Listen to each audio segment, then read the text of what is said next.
Yep. So how did you get into horseback riding? Oh my goodness. Childhood passion. So when I was really little, I was always like one of those kids that saw horses in like a field and said, "Oh my God, horsey, horsey," in the backseat.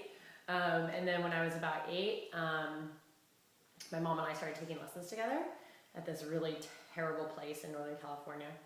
And my mom and I took lessons for a few weeks, and she went to get on a horse one day and thought the horse felt kind of weird and told the trainer. Trainer didn't listen to her. She got bucked off and she shattered her sacrum, which is like your tailbone. So she wouldn't let me ride for like 2 years because she thought that it was like super dangerous and she was scared. So every day for 2 years, I begged and pleaded and was super annoying until she finally decided to let me ride again at 10, and then I just took it and ran, and kind of started showing it, and it became like my whole life.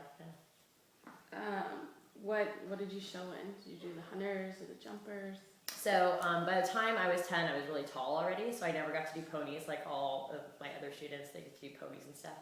I never got to wear bows in my hair or anything. So I started off with a horse, Saint Paint, who was definitely not a saint. His original name was Bucky when we got him, and he lived up to his name. I started showing in the like the short strip, and then back, I don't know, however long ago was that, 20 years ago? They didn't really have, they had like only certain horse shows had short strip. Pretty much you didn't show until you were doing like the children's hunters, which were 3 foot. So I immediately went into doing the 3 foot at Menlo. Was one of my very first horse shows. And then so I did the children's hunters, did the equitation, and then I catch rode a bunch of horses for my my barn. So I did a lot of, like I'd have a couple horses in the children's hunters. I started doing jumpers and the junior hunters when I was 12. So I did the junior hunters on my horse, and then I catch rode a jumper.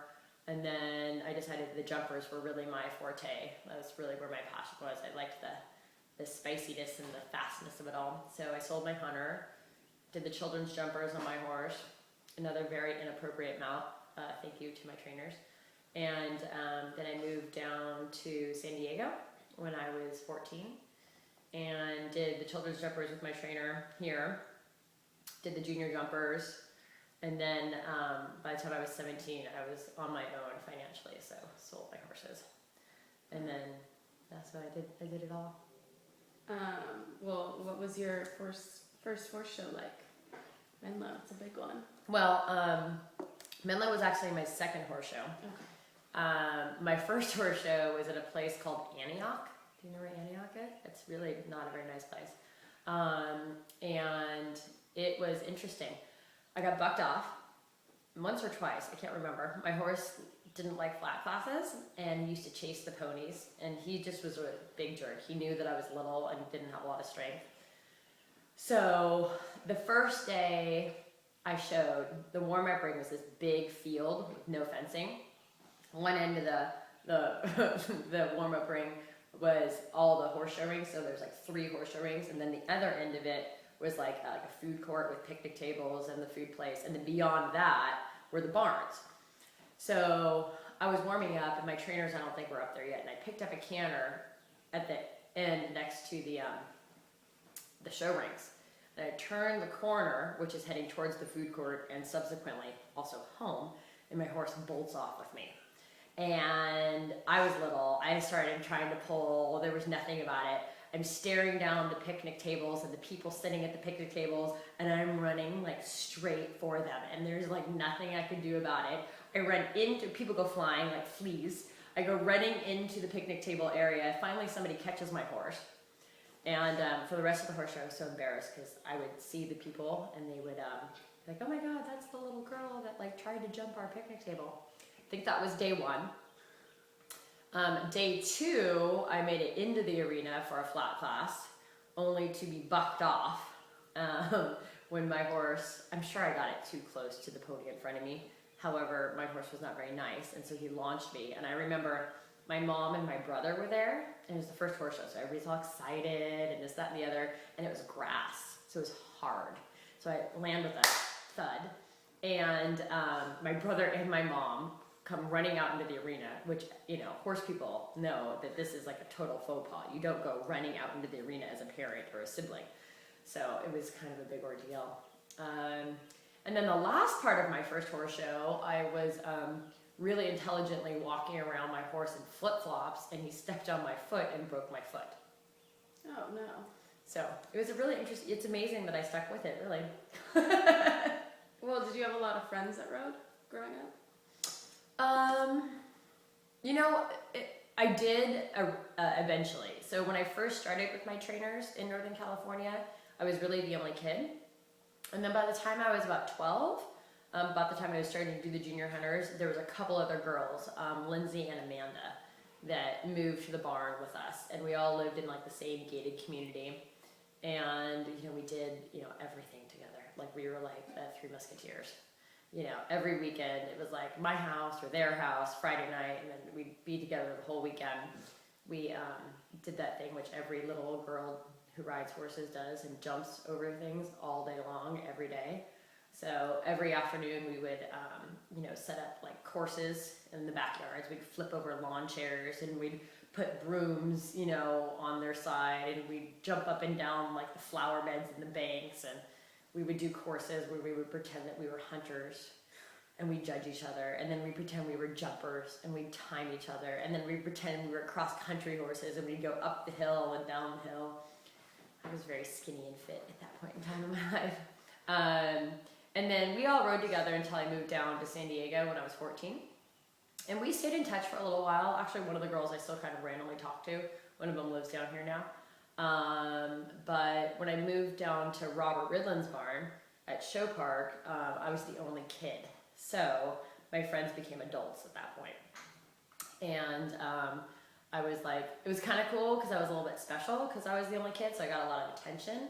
But it was definitely weird too because I didn't really have that like same camaraderie that a lot of the other kids had. You know, there was not that huge social aspect. Like the closest person to my age, I think, was like 23 or 24, and I was 14. So, but yeah, I mean, I've always been very social, so I had a big, strong social network always. So what led you to start your own company?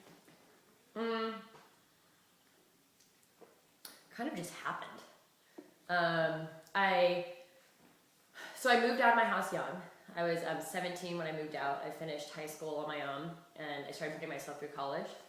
And I had kind of thought that I didn't want to do the horses as work. I was really afraid that doing the horses as work would take away the passion of it. And so I had like a retail job while I was in school, and I had another kind of job, and I just realized that I loved the horses. And I missed it, and I missed my daily life of getting up and putting a baseball cap on and going to the barn. So I got a job, too bad there's something up there, I guess it's okay. I got a job riding, when I was about 20, endurance horses. You know what those are? Yes. And so I was on the trail, you know, in Rancho Santa Fe every morning at sunrise, and we would trot and canter the horses for like 2 hours at a time. It was a great job because I went to school in the afternoons. I was done by like 11 o'clock every day. And then just kind of through a series of connections, I ended up, you know, I worked for a lady who did a lot of breeding and did a lot of sales. She had a barn in Rancho Santa Fe. So I started working for her, doing all her young horses, breaking young horses, getting them ready to show. We would go to Europe. Back when going to Europe was really a lucrative business, and buy horses and bring them back and Americanize them, and then we'd sell them as hunters or equitation horses. And then kind of just through always being in the right place at the right time and always working really hard, I ended up in a job working for Mandy Porter, who is a Grand Prix rider.